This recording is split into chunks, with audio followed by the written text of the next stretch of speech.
Now to our other big story tonight, and that's of course Rahul Gandhi's got his way. Sunil Prabhu is joining us now for the details that are emerging on not just that ordinance to protect convicted politicians being withdrawn, but even the bill that's in Parliament is now going to be killed.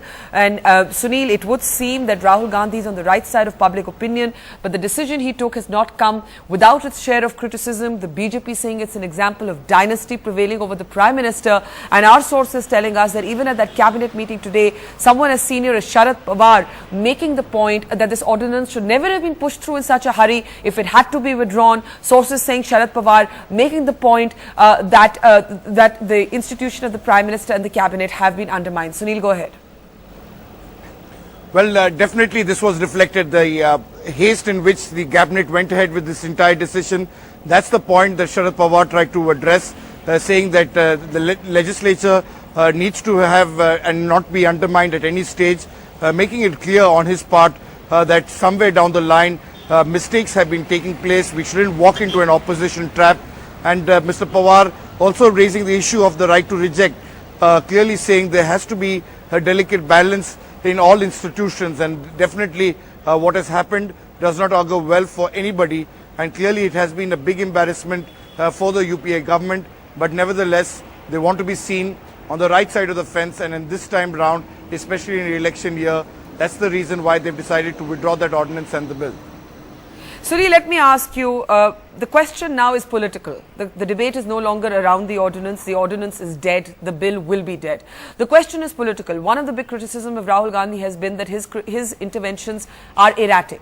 The second criticism is that this is a one-man veto of a government and a core group decision.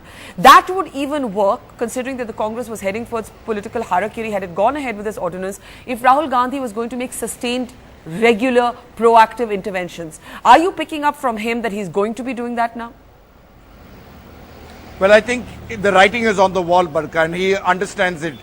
These interventions that took place, they have nevertheless created a huge cause of embarrassment, not only for him, but for his party and for his government, and as well as for his mother, who's the Congress president. Of course, now they have been able to, as you rightly said, do damage control, and the ordinance is now history. It's going to be withdrawn. And all that is requires is the formal letter that needs to be written by the Prime Minister to the President, and this will happen when the President returns. But definitely Rahul Gandhi needs to be stand up and to be counted, to take a proactive role in these Congress core group meetings that take place, as well as in the party. He's the Congress Vice President.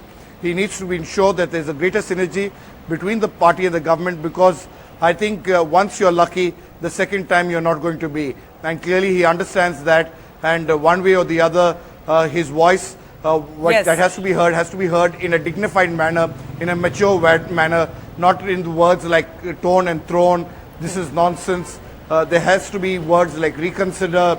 There have to be words like I have attempted to do it in the Youth Congress, and all these correct cliched words that are required in the political spectrum so as to be seen as a right kind of leader. And I think this is really the learning curve for him, and hopefully he would understand that he doesn't get away the next time round. Sunil Prabhu, thanks for joining us, and that's the question now on the Buck Stops Here debate tonight. Thanks very much, Sunil. That's the question. Will Rahul Gandhi learn from this entire episode? The question before him is his intervention going to mark a generational shift? Is this an illustration of the new young Turks speaking up? Or is this an example of one man's veto power over the government, leaving the government and the party undermined? Let's introduce a panel this evening. From the Congress, we're joined by senior spokesperson and leader Abhishek Singhvi. From the BJP, from Mumbai tonight, joining us is the BJP's Mahesh Jethmalani, who's also, of course, a senior advocate. From Orissa tonight, joining us is Jay Panda of the Biju Janata Dal. I have to say, before all of this happened, Jay was one of those who actually criticized any amendments and the bill itself, and criticized taking on the Supreme Court on this. And also joining us from Delhi tonight, Yogendra Yadav, political analyst and member with the Aam Aadmi Party. Abhishek Singhvi, here's the question. Rahul Gandhi may be on the right side of public opinion, but had it been not Rahul Gandhi, but let's say somebody else, a non-Gandhi, Sachin Pilot, Jyotiraditya Scindia, or Milind Deora, who did in fact make the same comment, would they have had the power to overturn a government or a cabinet decision?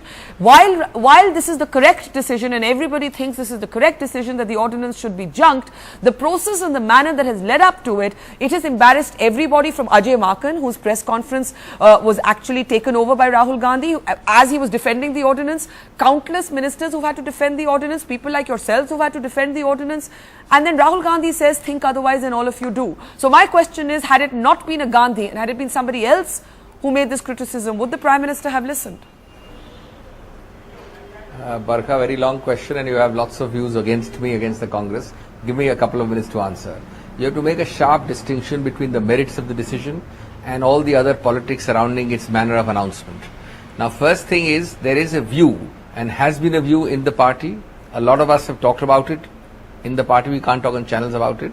That the Supreme Court struck it down on constitutional grounds of discrimination, and short of a constitutional amendment or removing that discriminatory aspect, no bill could cure it. Another point of view was that since the bill provided for a stay by a court, it is valid. Now, there are 2 points of view you could respect, but there was a clear division. I think the frank answer to your second part of your question is, it would not have happened perhaps with the Sachin Pilot or Jyotir Scindia, because we are talking of the Vice President of the party or the President of the party. They occupy a different position. Don't talk of them as only Gandhi or family. They occupy a position in the party, the Vice President of the party. That's point number one. Let's be frank there. But if you agree, as all of you are agreeing for the last several programs, that it's the right decision, give some credence to a person who has the courage of his convictions to speak out. There was a view in the party behind party doors, and he spoke out. Okay. And I think infallibility or illusions of infallibility is one of the greatest human failings. So I think to recognize that there is a fallibility in the party is a virtue. Okay. Now let me go further and concede. Yeah. One second. Let me see. Look, just one second. Okay. Let me concede further against myself, Barkha, that the manner of doing it and timing of doing it and all those things could be different. But Barkha, so you do acknowledge, I don't think anybody who knows that the manner and the timing was a problem. You do acknowledge that the manner and timing were possibly a problem. The Prime Minister indicated that as well. Let me complete the sentence. Let me complete the sentence before you try to extract an admission out of me. Anybody who knows Rahul Gandhi or saw the press conference knows that he spoke his mind out forthrightly. There was not a vestige of an intention of him to insult the Prime Minister, one major accusation, or to insult the whole system and cabinet, a second major accusation. It was, yes, a brutally frank statement, and he repeated it twice, saying, if you ask my personal opinion, this is it. I think there is some credit to be given there, although I do believe that the mistake happened that when we had referred it to a committee on the dual views I have told you, it could have been left to lie rather than move an ordinance of all things, which is beyond a bill. And on emergent circumstances. So I think this is the context. But let's not, if the ultimate decision is meritorious, give some credit there. After all, the BJP, as Mr. Mahesh Ithwani has frankly considered other television channels, initially was largely on the same page with us, entirely on the same page with us, except the reference to a committee. It then changed its mind, perhaps tried to earn brownie points. We also made a mistake. Okay, I think you've made a number of points now. An amount of magnanimity in this, yes.